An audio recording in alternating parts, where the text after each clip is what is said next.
sebenarnya mungkin yang baru ikutan Tiger Insights kemarin atau beberapa hari yang lalu, terkesannya kita kayak nge-push ya, maksudnya sering banget nih ngebahas si WiFi, terus kesannya kayak, oh ini bagus, terus tiba-tiba kemarin turun nih. Jadi mungkin buat note juga buat yang lain, memang kita kalau ngebahas fundamental itu bukan 1-2 hari langsung naik sahamnya. Jadi sebenarnya kita bahas WiFi itu kalau saya tidak salah dari bulan-bulan April atau dari bulan-bulan Mei ya. Jadi sebenarnya udah lama banget ya. Tapi karena namanya fundamental, setiap ada sesuatu yang baru kita pasti akan terus update.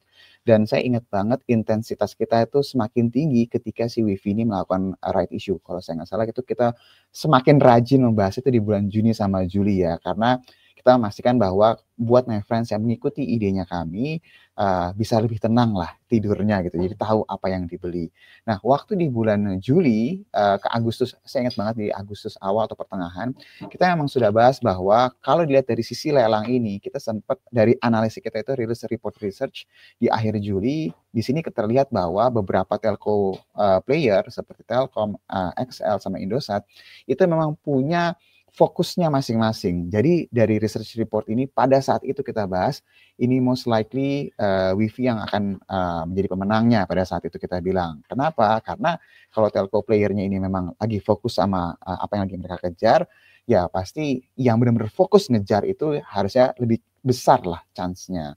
Nah, memang butuh waktu, sempat mundur sampai akhirnya kemarin rilis ya pemenangnya. Jadi my friends harus ingat bahwa pemenang lelang ini kebagi 3 regional ya, ada regional 1, regional 2, dan juga regional 3.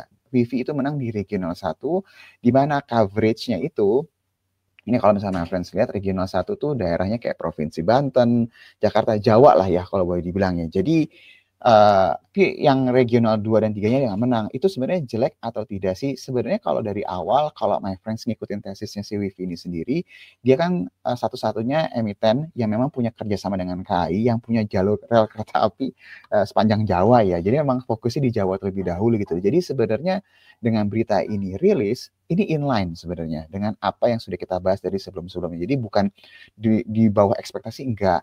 Nah, pertanyaannya simple, kenapa kok saham ini turun? Kalau my friends lihat dengan nilai transaksi yang luar biasa, itu mungkin salah satu atau mungkin terbesar ya sepanjang sejarahnya WiFi nilai transaksinya, ya sangat wajar sekali kalau ada yang memang mengikuti tesisnya atau mereka yang sudah punya posisi dari waktu harga 2000-an itu mungkin taking profit, itu sangat wajar sekali. Cuma yang saya mau bahas di sini adalah pertanyaannya adalah apakah sudah selesai? Karena kan banyak yang bilang ya sudah kalau udah menang lelang ya sudah selesai. Enggak my friends, karena ini lebih ke arah kita tuh jangka panjang sekali sebenarnya ya. Jadi next yang akan kita coba perhatikan adalah WiFi lagi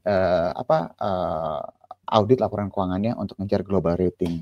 Global rating ini seperti yang kita bilang pengaruhnya itu nanti ke arah ekspansinya dia yang lebih agresif karena ini mengindikasikan pasti akan butuh pendanaan dalam skala yang lebih besar lagi setelah dia right issue loh. Jadi ini akan pasti ada pengerjaan proyek yang sifatnya sangat besar sekali. Jadi ini ceritanya masih panjang banget.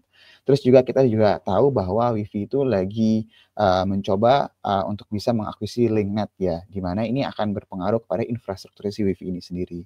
Jadi ini masih butuh waktu.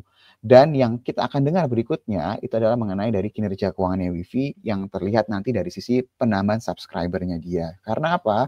Karena ketika ini semua sudah berjalan, kita akan fokus dari sisi perbaikan atau peningkatan dari sisi kinerja fundamental si WiFi ini sendiri. Jadi sejauh ini apakah ceritanya selesai? Enggak, tapi seperti yang kita bilang kemarin, kalau beritanya rilis, ya sangat mungkin sekali terjadi koreksi gitu loh my friend. Dan mungkin yang ketinggalan kereta, yang ketinggalan rally-nya ya sebenarnya dikasih waktu untuk bisa entry point lagi. Jadi ini bukan suatu hal yang harus dikhawatirkan untuk jangka panjang.